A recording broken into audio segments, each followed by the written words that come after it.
Hello friends, welcome to our channel Quantum Zone. आज का जो आपका जो लेक्चर होगा वो आपका last final and last lecture होगा जो है इस पर्टिकुलर एक चैप्टर का जो है थर्मोडायनेमिक जो आपकी चल रही है। इसमें हमने जो है काफ़ी चीज़ें कवर कर ली है ना। आज का जो आपका बेसिकली लेक्चर होगा वो आपका जो है स्टैंडर्ड गिब्स फ्री एनर्जी पे होगा। ठीक है, इसके पहले हम लोग ने गिब्स फ्री एनर्जी पढ़ा था। गिब्स फ्री एनर्जी वहाँ पे हमने जो है डिटेल में डिस्कस कर लिया था। ठीक है, यहाँ पे आज हम स्टैंडर्ड की बात करेंगे। स्टैंडर्ड का मतलब क्या होता है कि आपको जो है एक अप्रोच सेट कर दिया जाता है, यानी एक पर्टिकुलर रेंज में या किसी के रेफरेंस में जो है आपको गिब्स फ्री एनर्जी निकालना होता है। ठीक है, वो आपकी क्या होती है, स्टैंडर्ड गिब्स फ्री एनर्जी होती है, सिंपल। तो स्टैंडर्ड गिब्स फ्री एनर्जी को मतलब अगर समझना है तो उससे पहले जो पिछला कंसेप्ट है वो उसको जो है आप पढ़ के आइए। ठीक है, यानी गिब्स फ्री एनर्जी क्या होता है पहले उसको आप डिटेल में इसके पहले वाले लेक्चर में जो है हम लोग ने कवर कर लिया है, तो उसको आप एक बार जरूर देखिएगा, मेरा ये रिकमेंडेशन है। ठीक है, अगर आपने वो देखा नहीं है, अगर यहाँ पे कोई नया व्यूअर्स है यानी पिछला लेक्चर यहाँ पे देख के नहीं आया है, तो यहाँ पे मैं थोड़ा बहुत उस पर जो है समझाने की कोशिश करूंगा आपको जो है। ठीक है, इस पर्टिकुलर लेक्चर में। ठीक है, तो देखो वहां पे हम लोग ने इसके पहले वाले लेक्चर में हम लोग ने गिब्स फ्री एनर्जी पे बात की थी। मैं थोड़ा सा बता देता हूँ गिब्स फ्री एनर्जी के बारे में। गिब्स फ्री एनर्जी, ठीक है, अब देखो नाम से ही पता चल रहा है कि सिस्टम के पास एनर्जी क्या है, खुद की है, यानी कोई फ्री एनर्जी है, उसको मतलब किसी से एनर्जी लेने की जरूरत नहीं है। They have its own energy. ठीक है, यानी अपने उस एनर्जी को यूज करके जो है पर्टिकुलर फंक्शन जो है या फिर कोई भी प्रोसेस हो परफॉर्म कर सकते हैं। ठीक है, whether it will be spontaneous और नॉन स्पॉन्टेनियस डजंट मैटर। ठीक है, अब देखो यहाँ पे क्या होता है, गिब्स फ्री एनर्जी में हम लोग ने एक इक्वेशन पढ़ी थी, कि G equal to H minus T delta T S. ठीक है, टी एस, जहां पे G क्या है आपकी गिब्स फ्री एनर्जी है, H क्या है आपका एंथैल्पी है, and T absolute temperature, S is the entropy. Entropy पे भी मैंने लेक्चर कर चुका हूँ, इसके आई थिंक जो है गिब्स फ्री एनर्जी इसके पहले वाला लेक्चर है, उसके पहले जो है इंट्रोपी का लेक्चर किया हो। ठीक है, वो डिटेल में वहाँ चीज डिस्कस की है कि इंट्रोपी क्या होती है, यूनिवर्स की इंट्रोपी कैसे चेंज होती है, कैसे वेरी करती है ना, ये सब सारी चीजें हमने इंट्रोपी के लेक्चर में, पर्टिकुलर लेक्चर में वहाँ पे कवर कर लिया। ओके, तो यहाँ पे देखो गिब्स फ्री एनर्जी का ये एक स्टैंडर्ड इक्वेशन थी यार। इसका देखो पूरे थर्मोडायनेमिक्स में अभी जितनी भी चीजें हम लोग ने पढ़ी है वहां पे हम लोग जो है किसी एक पर्टिकुलर मतलब पैरामीटर पे बात नहीं करते। ठीक है, यानी अगर मैं बोलूं कि इंथैल्पी बताओ कितना होगी पर्टिकुलर सब्सटेंस की या फिर सिस्टम की, इंथैल्पी क्या होगी, ठीक है, या गिब्स फ्री एनर्जी क्या होगी या एंट्रोपी क्या होगी, तो we can't measure the entropy of a system और enthalpy of a system, we only interested in the change in entropy कितना होगा। ठीक है, यानी चेंज पे हम ज्यादा भरोसा करते हैं। ठीक है, तो चेंज, अब देखो यार ऐसा सोचो कि आप जो है अगर आप अच्छे हो, ठीक है, आप किसी भी काम में अच्छे हो सकते हो, तो आपका अच्छाई कैसे हो, मतलब कैसे लोगों को दिखना चाहिए, एक दूसरे को कंपेयर करके। भाई पड़ोस वाला जो है मम्मी पापा बोल रहे हैं कि उसका लड़का देखो जो है इतने अच्छे नंबर ला रहे हो, तुम जो है कुछ नहीं कर पा रहे हो, ठीक है ना, खराब नंबर ला रहे हो, तो ये सारी जो है कंपैरिजन जब करते हैं तब हमको पता चलता है कि हम कितने पानी में है। ठीक है पानी में बहुत ज्यादा हो गया तो देखो कंपैरिजन आपका जो है बेटर ऑप्शन होता है जो है हम लोग को चेंज निकालने के लिए ना, चेंज मेजर करने के लिए। तो we are only interested in the change in Gibbs free energy. तो इसी इक्वेशन को हम लोग ने डेल्टा से रिप्लेस कर दिया था, तो डेल्टा जी यहां से लिखता हूं मैं, देखो ये इक्वेशन बन गई थी कुछ, delta G equal to delta H minus T delta S. Okay, ये आपका क्या था, यहाँ पे गिब्स फ्री एनर्जी था, गिब्स फ्री एनर्जी, ठीक है, एनर्जी चेंज, ठीक है, गिब्स फ्री एनर्जी चेंज था, ये आपका एंथैल्पी चेंज था, ये आपका एंथैल्पी चेंज था, एंड ये आपका क्या हो जाएगा, absolute temperature. Absolute temperature, absolute temperature का मतलब यानी हम किस में बात करेंगे, केल्विन में बात करेंगे, केल्विन में।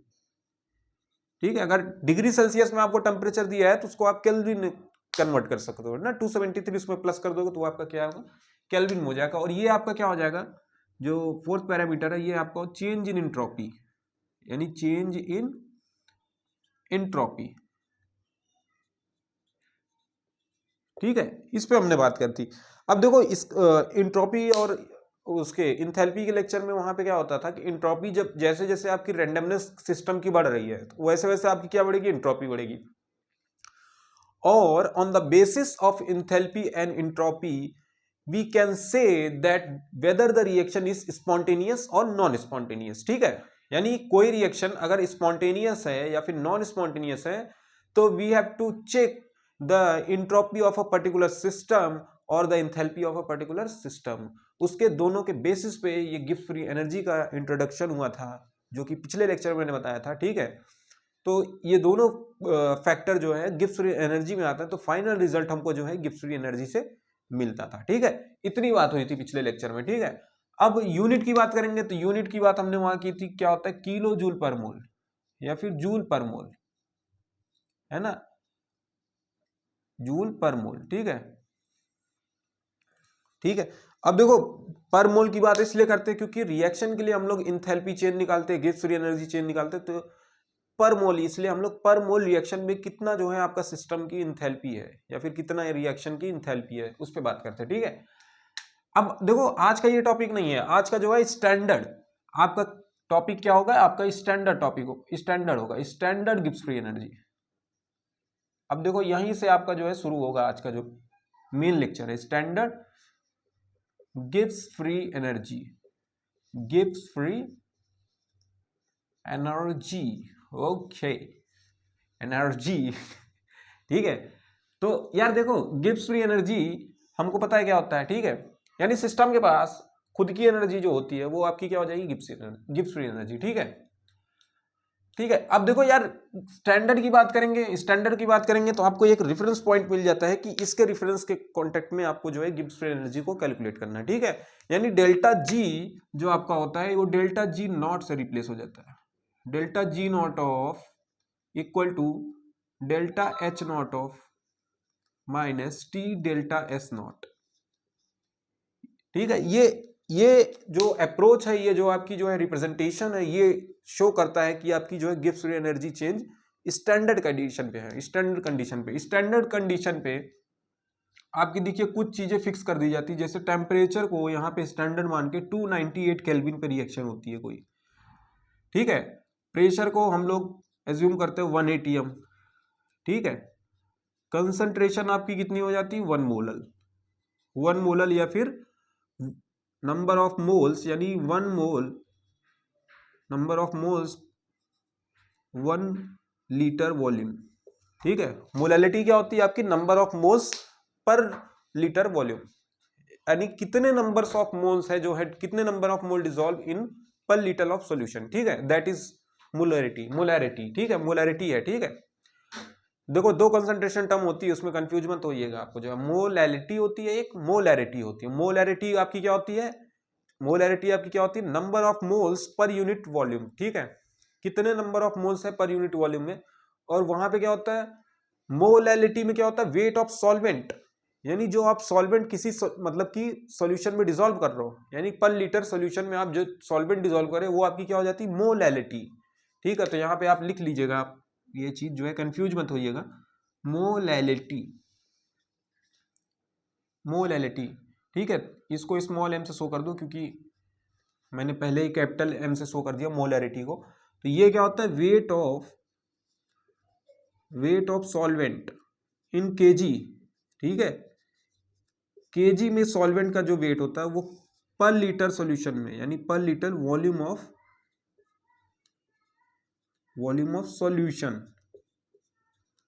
इन पर लीटर, यानी 1 लीटर में कितने सॉल्यूशन है, इन लीटर। ठीक है, ये आपकी क्या हो जाती है, मोलैलिटी। ठीक है, अब देखो मेरा टॉपिक क्या था, आपका टॉपिक क्या है कि स्टैंडर्ड गिब्स फ्री एनर्जी, यानी स्टैंडर्ड के कंडीशन में आपकी क्या होगी, आपकी टेम्परेचर जो होगी 298 केल्विन होगी, प्रेशर आपका 1 atm होगा या फिर 1 बार बोल सकते हो। ठीक है, और ये आपका कंसंट्रेशन कितना होगा, 1 मोलैरिटी। ठीक है, 1 मोलर ऑफ सॉल्यूशन। ठीक है, ये आपकी जो है स्टैंडर्ड गिब्स फ्री एनर्जी होती है। ठीक है, कुछ रिलेशंस इसके अंदर आते हैं, कुछ रिलेशंस आते हैं, मैं थोड़ा सा डिस्कस करना चाहूंगा उसको।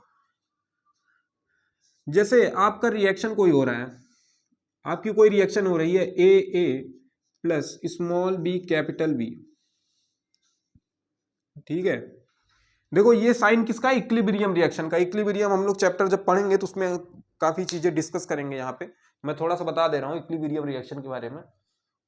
देखो 3 टाइप की रिएक्शन होती है, 3 टाइप की रिएक्शन होती है। एक तो वेरी स्लो रिएक्शन, यानी उसका रेट क्या करना है, मेजर करना इम्पॉसिबल है, यानी कोई भी स्लो रिएक्शन हो रही है उसका रेट हम नहीं बता सकते, है ना। वी कैन नॉट कैलकुलेट और examine the rate of the reaction. और फास्ट रिएक्शन का भी हम लोग जो है क्या करते हैं, रेट नहीं बता सकते। जैसे H+Cl यानी हाइड्रोजन प्लस क्लोरीन ऐड करोगे तो HCl बनना, ये वेरी फास्ट रिएक्शन है, यानी फ्रैक्शंस ऑफ सेकंड में ये रिएक्शन कंप्लीट हो जा रही है। तो आपकी कैसे रिएक्शन होगी, वेरी फास्ट रिएक्शन। इसका भी रेट डिटरमाइन करना इम्पॉसिबल है। We are only interested in moderate type of reaction, moderate reaction. जैसे synthesis of ammonia, synthesis of ammonia, जैसे यहां पे लिखो सिंथेसिस ऑफ अमोनिया 3H2, ठीक है। यहां पे क्या बनेगा 2NS3। ये कैसी रिएक्शन है, एक मॉडरेट टाइप की रिएक्शन है। इसका रेट जो है मेजर करना पॉसिबल है, हम इसके रेट को डिफाइन कर सकते हैं ना, रेट को डिफाइन कर सकते हैं। ये केमिकल काइनेटिक्स का बेसिकली टॉपिक है, रेट में जो बोल रहा हूँ। इसके बाद अब धीरे धीरे मैं करके जब लेक्चर अपलोड करूंगा तो केमिकल काइनेटिक्स भी कवर करूंगा ना, ठीक है, केमिस्ट्री में, जो कि आपकी 12th क्लास में है। तो अभी तो हम लोग जो है कोशिश ये कर रहे हैं कि 11th को पहले फिनिश करें, फिर we have to jump in the 12th class. Okay, तो यार देखो मैं एक रिएक्शन की जनरल बात कर रहा था, ए स्मॉल ए प्लस कैपिटल बी, ऐसा कुछ, ये क्या आपके रिएक्टेंट्स है। और यहीं पे आपका प्रोडक्ट क्या बनना है, स्मॉल सी प्लस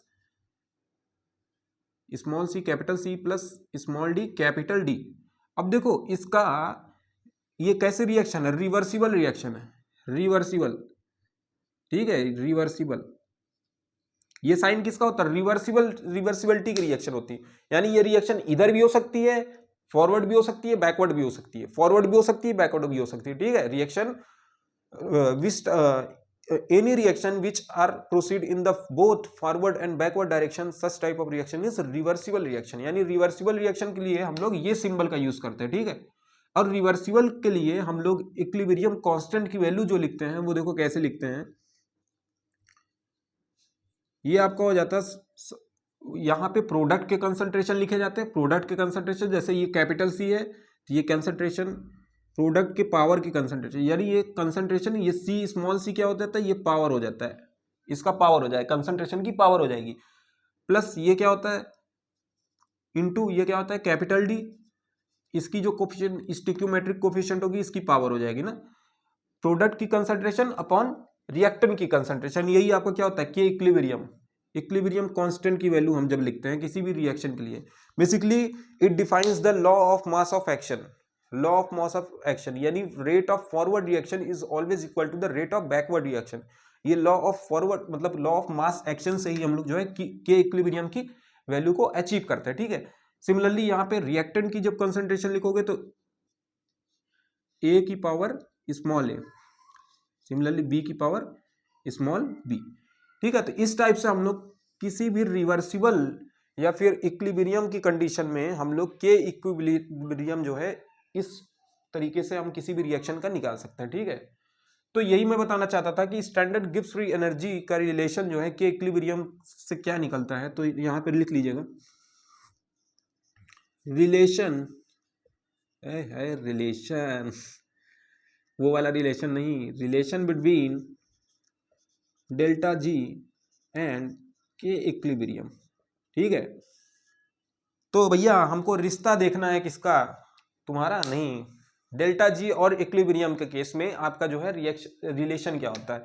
तो लिख लीजिएगा delta G not of minus का RT ln K, ठीक है।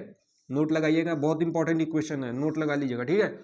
तो delta G not of minus का RT ln K, ln क्या है आपका नेचुरल लॉग है, K क्या है, K इक्विलिब्रियम कांस्टेंट है, इसको ऐसे भी लिख सकते हो KEQ।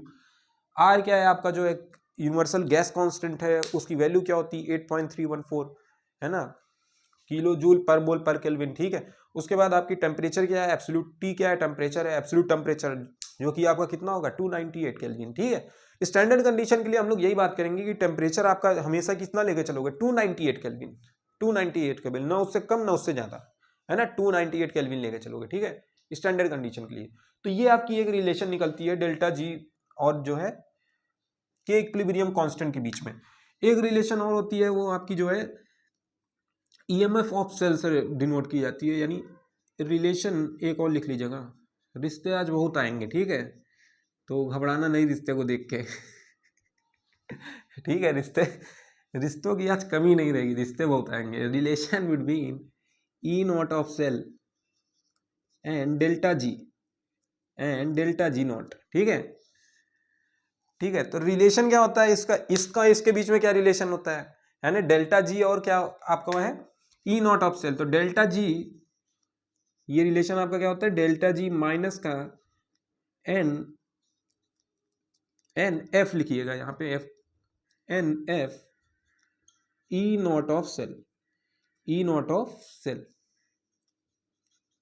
जहां पे आपका एन क्या है, नंबर ऑफ मोल्स, यानी जो रिएक्शन आपकी हो रही है,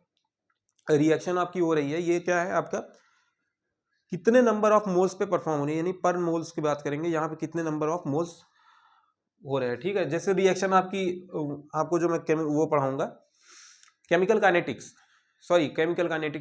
हाँ केमिकल काइनेटिक्स में, उसमें क्या होता है जब रिएक्शन हम लोग निकालते हैं तो वहां पे नंबर ऑफ इलेक्ट्रॉन्स ट्रांसफर जो होते हैं, ठीक है, एनोड से कैथोड में कितने नंबर ऑफ इलेक्ट्रॉन्स ट्रांसफर हुए, या फिर कैथोड से एनोड में नंबर ऑफ इलेक्ट्रॉन्स जो चार्ज ट्रांसफर होते हैं, उसका ट्रांसफर के बेसिस पे वहां पे हम लोग जो है नंबर ऑफ इलेक्ट्रॉन्स रखते हैं। ठीक है, एफ क्या होता है आपका जो है फराडे होता है, ये चार्ज के लिए यूज होता है। वन लिख लीजिएगा, 1 Faraday is equal to 96,500 coulomb, 500 coulomb, यानी एक फराडे में आपका 96,500 कूलम चार्ज होता है ना, 96,500 कूलम।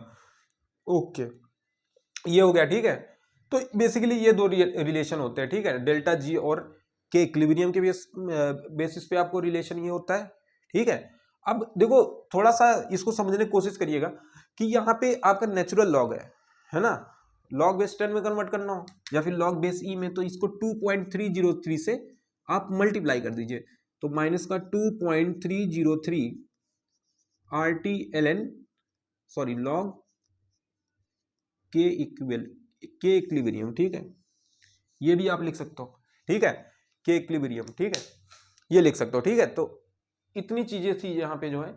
सबसे पहले आपका क्या होगा, स्टैंडर्ड गिब्स फ्री एनर्जी क्या होगा, जब आपका टेम्परेचर 298 हो, प्रेशर 1 atm हो और मोलैरिटी कितना हो 1 मोलर हो। ठीक है, तो आपका कैसा होगा, standard as a standard reference मान के हम चलेंगे कि गिब्स फ्री एनर्जी क्या है, स्टैंडर्ड कंडीशन की हम बात करें। ठीक है, दूसरी चीज रिलेशन आपके दो थे, रिलेशन आपके क्या है, सिंपल आपका रिश्ता कौन सा है तो डेल्टा जी और इक्विलिब्रियम के केस में, के इक्विलिब्रियम के केस में क्या होगा, delta G equal to minus of RTLN के। ठीक है, ये आपका जो है इसके बेसिस पे क्या डिफाइन करोगे, डेल्टा जी और ई नॉट ऑफ सेल के बीच में क्या रिलेशन होता है, delta G equal to minus n E not of cell into F क्या है, जहां पे फराडे है, चार्ज है। ठीक है, 1 फराडे कितना होता है 96,500 कूलम, एंड एन क्या है यहाँ पे, एन यहाँ पे क्या है, नंबर ऑफ चार्ज ट्रांसफर, यानी इलेक्ट्रॉन्स जो ट्रांसफर हो रहे हैं। ठीक है, कैथोड से एनोड में या फिर एनोड से कैथोड में जो इलेक्ट्रॉन ट्रांसफर हो रहे हैं वो आपके नंबर ऑफ इलेक्ट्रॉन्स होंगे। ठीक है, नंबर ऑफ चार्ज बोल सकता हूँ। ई नॉट ऑफ क्या है, इलेक्ट्रोड पोटेंशियल है। ठीक है, इलेक्ट्रोड पोटेंशियल जो जनरली होता है SRP भी हो सकता है, SOP भी हो सकता है। SRP क्या होता है, स्टैंडर्ड रिडक्शन पोटेंशियल, SOP क्या होता है, standard oxidation potential, which is basically we will discuss in the chemical kinetics. ठीक है, तो वहां पे हम लोग अच्छे से इसके बारे में डिस्कस करेंगे। ठीक है, जब आपका लेक्चर आएगा। ठीक है, तो ये सारी चीजें थी। ठीक है, डेल्टा जी नॉट की बात ये थी, ये दोनों रिलेशन की बात। ठीक है, ओके। अब देखो कुछ कंडीशंस होती हैं कि रिएक्शन कब स्पॉन्टेनियस होगी, कब नॉन स्पॉन्टेनियस होगी, वो थोड़ा समझने की कोशिश करते हैं यहाँ पे। अब देखो कंडीशन क्या होती है कि ये इक्वेशन हम लोग पढ़ ली, delta G not of minus का RTLN QC। अब देखो के इक्विलिब्रियम और QC दोनों अलग अलग चीज है। QC क्या होगा आपका, रिएक्शन कोशेंट है ना, रिएक्शन कोशेंट है, ठीक है। अब देखो डिफरेंस क्या होता है इन दोनों में, के इक्विलिब्रियम हम किसी भी रिवर्सिबल रिएक्शन या फिर इक्विलिब्रियम की कंडीशन में हम लोग के इक्विलिब्रियम मतलब इक्विलिब्रियम कांस्टेंट निकालते हैं ना। रिएक्शन कोशेंट आपका क्या होता है, जनरली आपका स्टोइकियोमेट्रिक कोफिशिएंट जो होता है उसके बेसिस पे हम लोग जो है रिएक्शन कोशेंट को डिफाइन करते हैं, ठीक है। अब देखो यहाँ पे क्या होता है कि के इक्विलिब्रियम की बात करेंगे, के इक्विलिब्रियम। अब देखो स्पॉन्टेनियस क्राइटेरिया फॉर डाल लीजिएगा हेडिंग यहाँ पे, criteria for spontaneity and non spontaneity,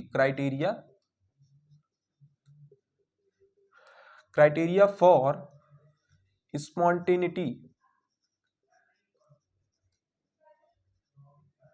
spontaneity and non spontaneity, यानी रिएक्शन आपकी कब स्पॉन्टेनियस होगी या फिर कब नॉन स्पॉन्टेनियस होगी, इसकी बात करेंगे ना। तो ये कुछ क्राइटेरिया होते हैं के इक्विलिब्रियम के, उसके बेसिस पे हम लोग देखेंगे यहाँ पे। अब देखो के इक्विलिब्रियम क्या होता है, बेसिकली आपका के इक्विलिब्रियम कांस्टेंट होता है, यानी रिवर्सिबल रिएक्शन आपकी कोई हो रही है तो वहां पे के इक्विलिब्रियम डिफाइन किया जाता है, ठीक है। अब देखो तीन कंडीशन होती है आपकी, जब रिएक्शन आपकी प्रोसीड कर रही हो in the direction of forward, यानी फॉरवर्ड डायरेक्शन में आपकी रिएक्शन अप्रोच कर रही हो, ठीक है। तो उस केस में के की वैल्यू जो होगी के इक्विलिब्रियम की ग्रेटर देन 1 होगी, यानी रिएक्शन आपकी कैसी हो रही है, फॉरवर्ड डायरेक्शन में। तो आपकी अगर के इक्विलिब्रियम की वैल्यू ग्रेटर देन 1 है, यानी रिएक्शन कैसा है, फॉरवर्ड रिएक्शन है ना, फॉरवर्ड रिएक्शन है। तो इस केस में आपकी रिएक्शन कैसी हो जाएगी, स्पॉन्टेनियस हो जाएगी, स्पॉन्टेनियस, यानी डेल्टा जी की वैल्यू जो होगी अप्रोच करेगी लेस देन 0, यानी डेल्टा जी हमेशा कैसा होगा, नेगेटिव होगा, ठीक है। इतनी सी बात याद रखना है। के इक्विलिब्रियम की वैल्यू व्हेन के equilibrium is less than 1, sorry greater than 1, तो आपकी मतलब रिएक्शन कैसी होगी, स्पॉन्टेनियस होगी, ये स्पॉन्टेनियस रिएक्शन होगी। अगर यही वैल्यू आपकी के इक्विलिब्रियम की वैल्यू आपकी लेस देन 1 हो गई, ठीक है, लेस देन 1 हो गई, इसको ऐसे बोल सकते हो कि ग्रेटर देन होगी तो सिंपल आपका जो है स्पॉन्टेनियस रिएक्शन होगा, ठीक है, स्पॉन्टेनियस रिएक्शन, ओके। अब देखो यहाँ पे के क्या हो सकता है, ग्रेटर आपका जो है लेस देन अगर 1 हो गई तो रिएक्शन कैसी होगी, बैकवर्ड रिएक्शन होगी, यानी इक्विलिब्रियम कांस्टेंट आपका क्या हो रहा है कि लेस देन 1 है, यानी नेगेटिव है, तो रिएक्शन कैसी हो रही है, बैकवर्ड की तरफ अप्रोच कर रही है। जैसे ये रिएक्शन हो रही है तो इधर किधर होगी, बैकवर्ड की तरफ, यानी रिएक्टेंट की तरफ रिएक्शन होगी, ना कि प्रोडक्ट साइड, है ना। Reactions takes place in the reactant side not a product side. तो इस केस में बैकवर्ड रिएक्शन होगी आपकी, तो डेल्टा जी क्या हो जाएगा, ग्रेटर देन 0 हो जाएगा, और रिएक्शन कैसी हो जाएगी, नॉन स्पॉन्टेनियस। भैया हो हम चाहते ही नहीं है कि रिएक्शन बैकवर्ड हो, हम तो फॉरवर्ड रिएक्शन चाहते हैं, लेकिन गलती से क्या हो गया, बैकवर्ड रिएक्शन हो गई, तो खेल तो वहीं खत्म हो गया। तो रिएक्शन कैसी हो गई, बैकवर्ड, यानी रिएक्शन कैसी हो रही है, नॉन स्पॉन्टेनियस।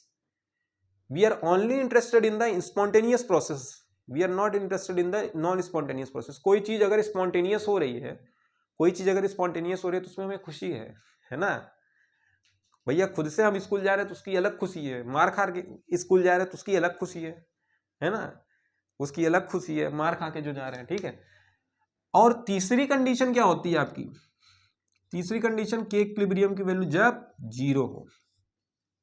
0 होने का मतलब क्या हुआ आपका, the rate of forward reaction, when the rate of forward reaction is always equal to the backward reaction, then K equilibrium is always 0।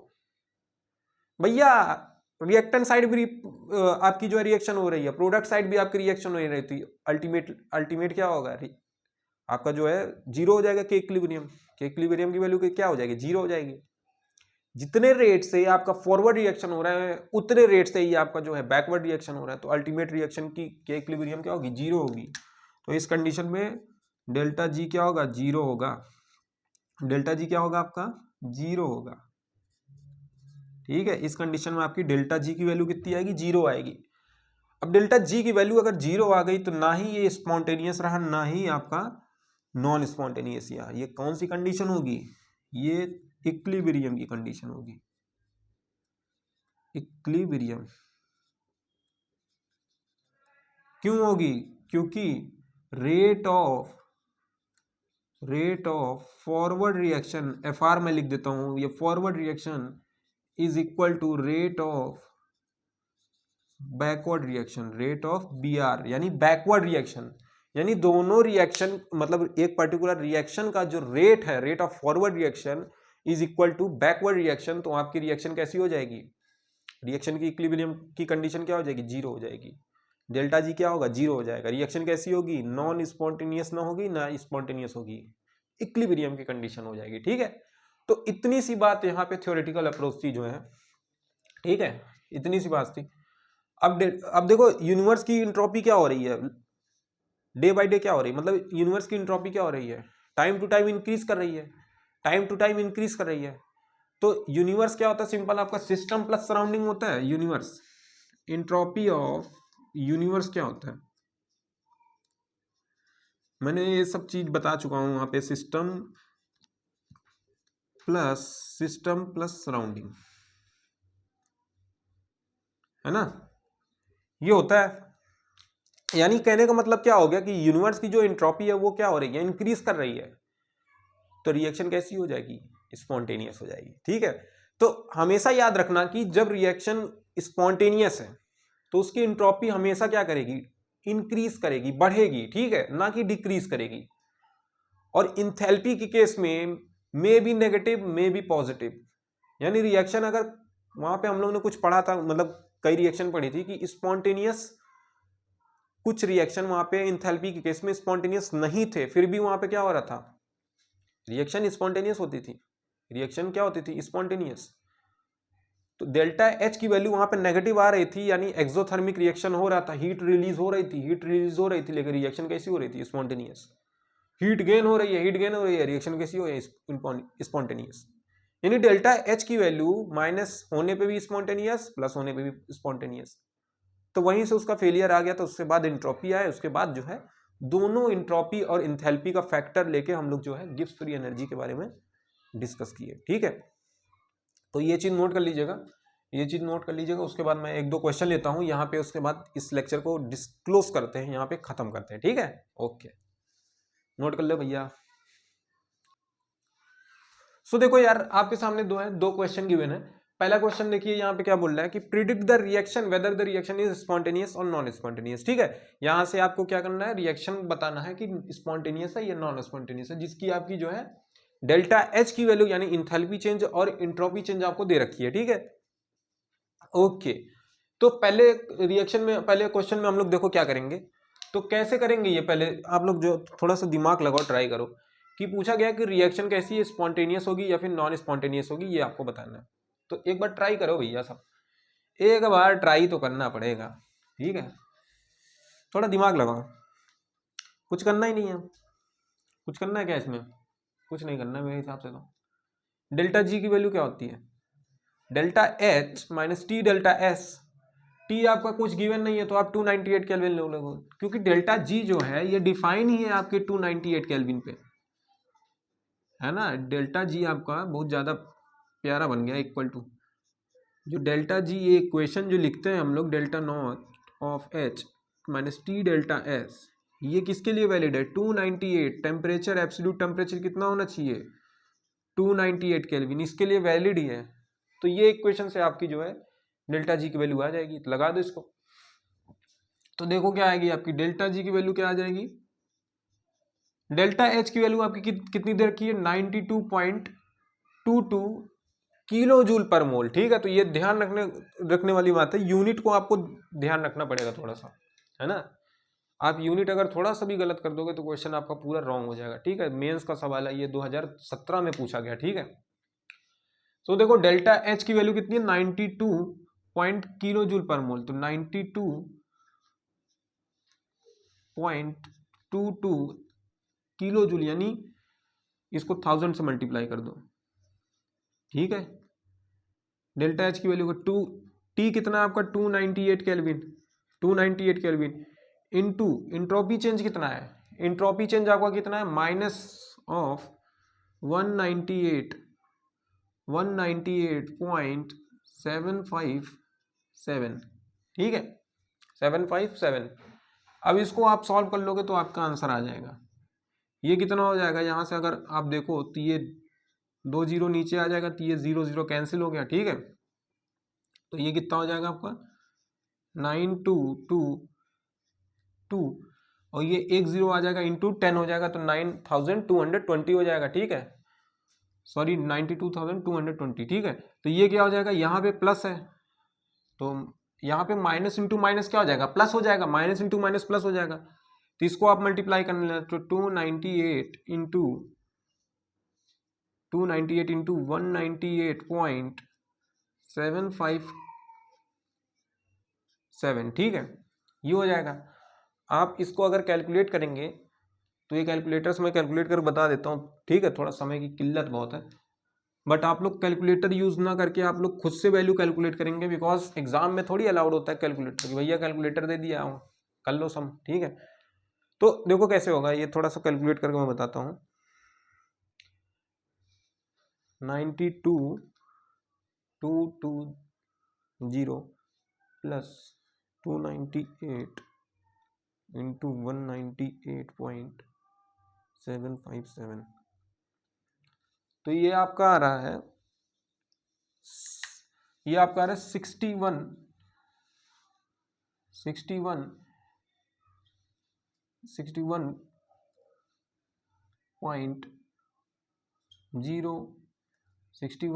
ऐसे भी लिख सकते हो, 61,400 जूल पर मोल, ठीक है। तो ये क्या आपका बोल सकते हो, ये जूल में आ रहा है, ये जूल में आ रहा है, तो आपको किलो जूल में आंसर देना है, कहीं लिखा नहीं है। अगर आप किलो जूल में कन्वर्ट करेंगे तो ये कितना आ जाएगा 61.4 किलो जूल पर मोल, है ना। ये आपका आ जाएगा डेल्टा जी की वैल्यू। अब देखो यहाँ पे डेल्टा जी क्या आ रहा है, डेल्टा जी आपका पॉजिटिव आ रहा है, डेल्टा जी आपकी वैल्यू कितनी आ रही है, पॉजिटिव आ रही है। तो पॉजिटिव के लिए रिएक्शन कैसी हो जाती है, नॉन स्पॉन्टेनियस, याद है डेल्टा जी की वैल्यू आपकी जब पॉजिटिव होगी वो नॉन स्पॉन्टेनियस होगी, ठीक है, ठीक है। तो इस तरीके से यहाँ पे क्वेश्चन को डील करेंगे। तो इसकी देखो डेल्टा जी की वैल्यू यहाँ पे पॉजिटिव आ रही है, तो डेल्टा जी पॉजिटिव होने का मतलब क्या आएगा, रिएक्शन आपकी कैसी है, नॉन स्पॉन्टेनियस, है ना। पॉजिटिव के लिए हमेशा डेल्टा जी की वैल्यू हम अगर पॉजिटिव होगी तो रिएक्शन कैसी होगी, non spontaneous, otherwise delta G की वैल्यू अगर नेगेटिव है तो स्पॉन्टेनियस प्रोसेस होगा, ठीक है। तो इस तरीके से यहाँ पे क्वेश्चन करते हैं। नेक्स्ट क्वेश्चन आपको क्या बोला, consider that the standard energy of formation, इधर मैं थोड़ा आ जाता हूँ, लिखा है तो consider the standard energy of formation delta GF for the ammonia is 16.6 kilo joule per mole. Determine the value of equilibrium constant at 25 degree Celsius for the following reaction. Okay, तो हमको रिएक्शन गिवन नहीं है तो reaction हमको बनाना पड़ेगा पहले। देखो ammonia की बात कर रहे हैं, अमोनिया की जो है स्टैंडर्ड गिब्स फ्री एनर्जी यानी डेल्टा जी की वैल्यू आपको क्या दे रखी है 16.6 किलो जूल पर मोल, ठीक है, ठीक है। यहाँ पे हमको कैलकुलेट क्या करना है, स्टैंडर्ड यानी कि क्या कैलकुलेट करना है, इक्विलिब्रियम कांस्टेंट कैलकुलेट करना है, calculate equilibrium constant, determine the value of equilibrium constant. तो सबसे पहले इक्विलिब्रियम कांस्टेंट को निकालने के लिए हमको पहले रिएक्शन लिखनी पड़ेगी ना, रिएक्शन। तो अमोनिया की बात कर रहे थे, synthesis of ammonia simple process है, ठीक है। तो N2 गैसेस स्टेट में प्लस 3s2 इक्वेशन आपको लिखनी आनी चाहिए, इक्वेशन लिखोगे तब तो बनेगी बात, अदरवाइज गलत हो जाएगा। तो N2 + 3s2 gives 2 times of NH3 in gaseous, है ना। ये इसी को हम लोग सिंथेसिस ऑफ अमोनिया भी बोलते हैं, synthesis of ammonia, synthesis of ammonia, या फिर इसी को बोल देते हैं Haber's process, Haber Born Haber cycle बोलते हैं, या फिर हेबर्स प्रोसेस, है ना। Synthesis of ammonia Haber's process के ही बेसिस पे निकाला जाता है, ठीक है। तो ये रिएक्शन आपकी हो गई, ठीक है। अब यहां से स्टैंडर्ड गिब्स फ्री एनर्जी की वैल्यू हम लोग निकालेंगे, ठीक है। देखो अमोनिया यानी क्या है, अमोनिया एज अ प्रोडक्ट है आपका, और N2 + 3s2 क्या है आपका रिएक्टेंट्स है, यानी रिएक्टेंट की तो गिब्स फ्री एनर्जी दे नहीं रखी है, प्रोडक्ट की दे रखी है। और आपको याद है कि पिछले लेक्चर में हमने डिस्कस किया था कि किसी भी रिएक्शन की अगर डेल्टा जी आपको निकालनी है रिएक्शन की, तो उसका फॉर्मूला क्या होता था, summation of delta G not of product minus summation of delta G not of reactant, ये थी हमारी, ठीक है, summation of delta G not of product minus delta G not of reactant. ये रिएक्शन मतलब रिएक्शन अगर आपको कोई गिवन हो तो वहां से डेल्टा जी की वैल्यू इस तरीके से कैलकुलेट कर सकते हो, ठीक है।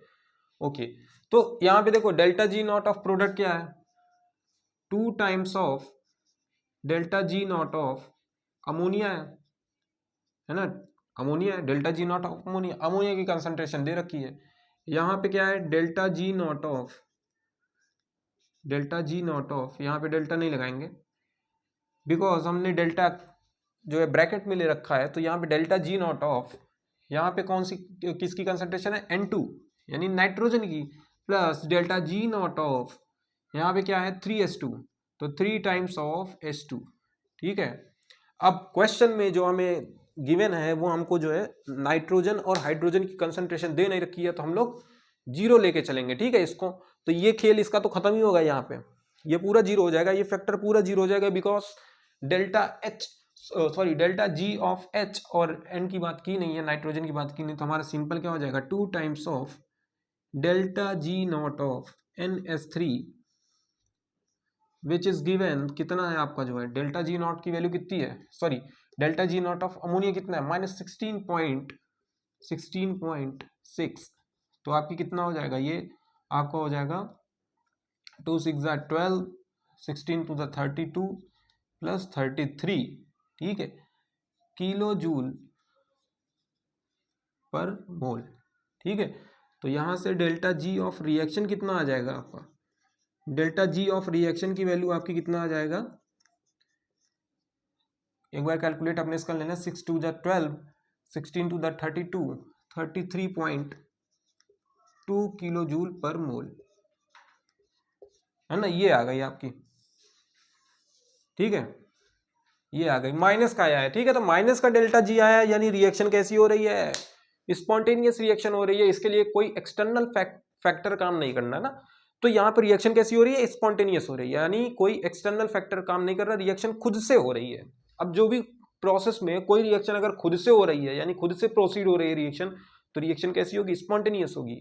Otherwise the reaction which are proceed in external factor with the help of external factor, यानी कोई फैक्टर आपका काम कर रहा हो ना उस रिएक्शन को प्रोसीड कराने में, कैटलिस्ट हो सकता है, प्रोमोटर हो सकता है, टेम्परेचर इफेक्ट हो सकता है ना, तो इन सब फैक्टर पे ये काम नहीं कर रहा, रिएक्शन अपने आप हो रही है, तो ये रिएक्शन कैसी हो जाएगी, स्पॉन्टेनियस, यहाँ पे आप बता सकते हो इसको देख के, ठीक है। बट यहाँ पे हमारा भी बात नहीं बनी है, ठीक है, यहाँ पे हमको कैलकुलेट क्या करना है, determine the value of equilibrium constant. अभी हम लोग ने कुछ देर पहले एक रिएक्शन पढ़ी है कि delta G not of minus का RT/ln(k) है ना, ये वैल्यू पढ़ी है, ये रिएक्शन पढ़ी है, तो ये रिएक्शन पढ़ी है हम लोगों ने, ठीक है। तो यहां से हम लोग जो है K की वैल्यू निकालेंगे, यहां से हम लोग को K इक्विलिब्रियम कांस्टेंट की वैल्यू निकालनी है, ओके।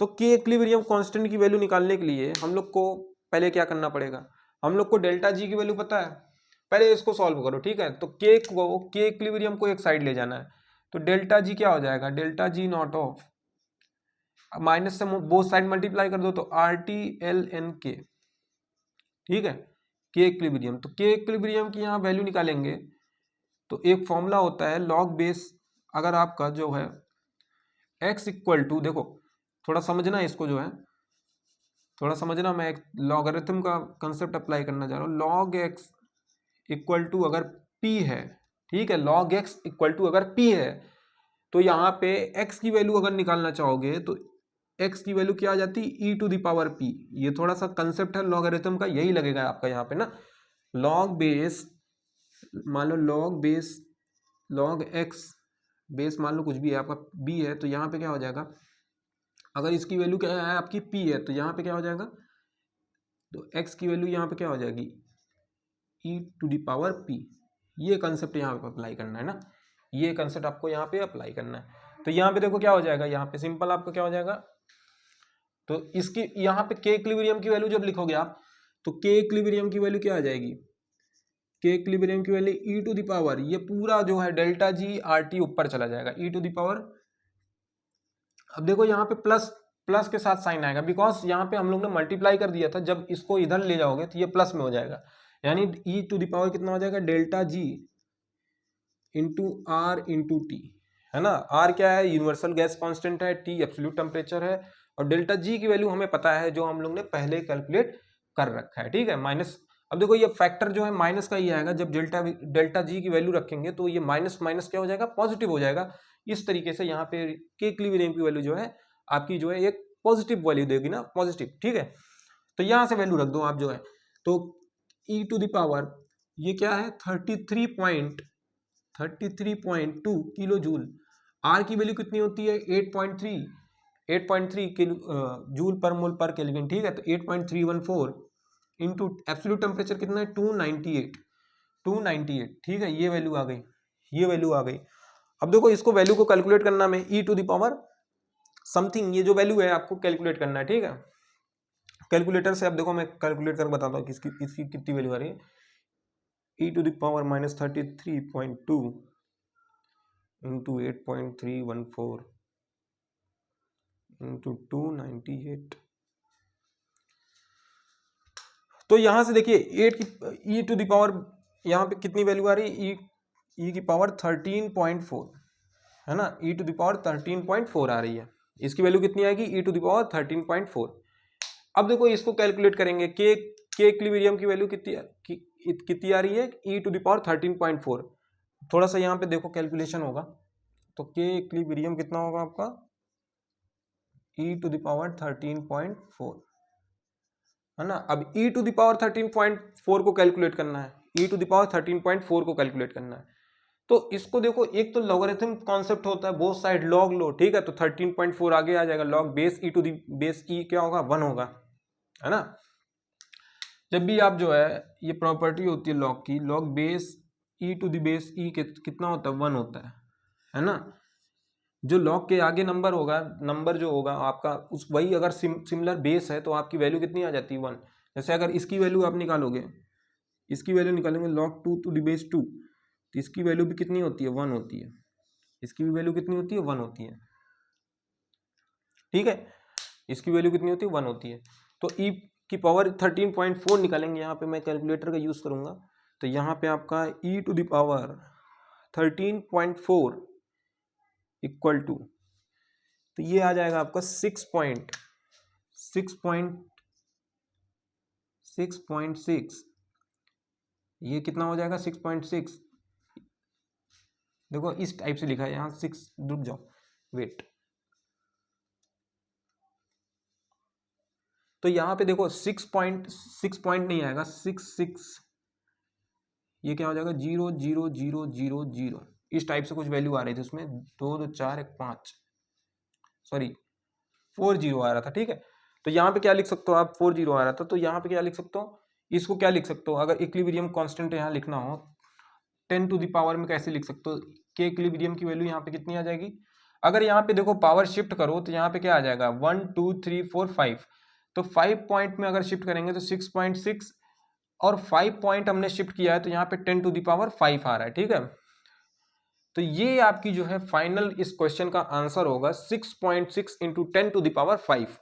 ओके, तो यहाँ पे देखो क्ले इक्विलिब्रियम की वैल्यू कितनी आ जाती है 6.6 इंटू 10 टू द पावर 5।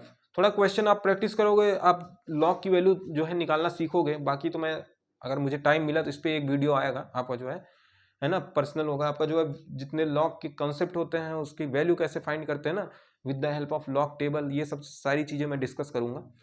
तो अभी समय की किल्लत थी थोड़ा, तो इस चक्कर में जो है कैलकुलेटर से कैलकुलेट किया, ठीक है।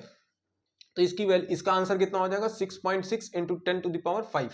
के इक्विलिब्रियम कांस्टेंट इस रिएक्शन के लिए क्या हो जाएगी 6.6 इंटू 10 टू द पावर 5। और इसके लिए आपकी रिएक्शन कैसी होगी, डेल्टा जी की वैल्यू अगर पॉजिटिव है तो रिएक्शन आपकी स्पॉन्टेनियस होगी। तो आज के लिए अलविदा लेता हूं मैं, ये सारा आपका जो है लेक्चर यहाँ पे खत्म होता है, ठीक है। ये आपका जो है चैप्टर पर्टिकुलर फिनिश होता है यहाँ पे। अब देखिए नेक्स्ट लेक्चर हम लोग का जो आएगा वो केटीजी पे रहेगा ना, काइनेटिक थ्योरी ऑफ गैसेस पे, काइनेटिक थ्योरी ऑफ गैसेस पे। अब देखो यार थोड़ा सा दिक्कत यहाँ पे ये होती है कि यहाँ पे मतलब खुद भी अपना मैनेज करना पड़ता है, ठीक है, दूसरा लेक्चर भी अपलोड करने पड़ते हैं ना, तो उसके बेसिस पे यहाँ पे हम लोग धीरे धीरे करके डालते रहेंगे लेक्चर जो है, उसमें दिक्कत नहीं होगी। फिर भी जो है थोड़ा बहुत दिक्कत होती है तो वो तो एडजस्ट हो जाता है, ठीक है। तो ये चैप्टर आपका जो है कंप्लीट हो गया है। आप लोग प्लेलिस्ट अच्छे से इसको पढ़ सकते हैं। यहाँ पे ना सारी चीज़ें मैंने डिटेल में डिस्कस की है। कोई अगर प्रॉब्लम आ रही है वीडियो क्वालिटी में, स्टार्टिंग में मतलब दिक्कत तो आई थी, मुझे पता है। आप लोग जो है अपना ओपिनियन इसमें दीजिए, कमेंट में दीजिए, ठीक है। बाकी आपका जो है नेक्स्ट चैप्टर जो है KTG स्टार्ट होगा, तब तक पढ़ते रहिए, बढ़ते रहिए। Thank you.